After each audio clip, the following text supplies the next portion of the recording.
Eh non, c'est pas un pigeon. Enfin, pas vraiment. Mais si, vous le connaissez.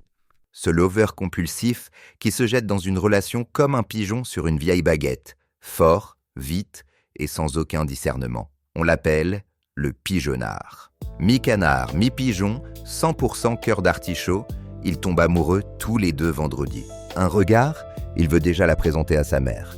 Un texto avec un cœur, il commence à chercher une bague. Un bisou, il pense crédit, berceau, labrador. Le pigeonnard ne drague pas, il s'investit, il donne tout, trop.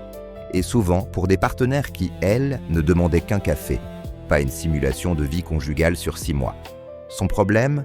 L'amour, pour lui, c'est un abonnement illimité aux sacrifices inutiles. Il pense que le bonheur se mérite, avec des virements instantanés, des colis surprises et des déclarations en story. Il s'endette pour prouver son attachement. Il efface ses amis comme des cookies gênants.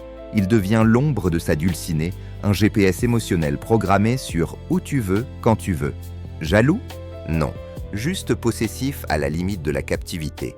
Il la surveille du coin de l'œil, prêt à coasser au moindre like suspect, persuadé que le monde entier attend qu'elle lui échappe pour s'envoler au bras du premier peau-renard venu.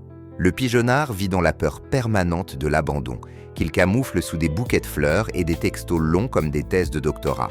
Il se rêve chevalier, mais finit souvent paillasson.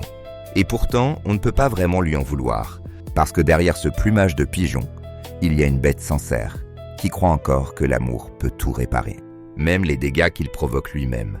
Son drame ? Il confond l'amour avec l'attachement, la loyauté avec l'effacement et la passion avec l'obsession. Mais bon, il vous dira toujours que c'est pas grave tant que l'autre reste, même si c'est pour partir en laissant une plume ou une facture.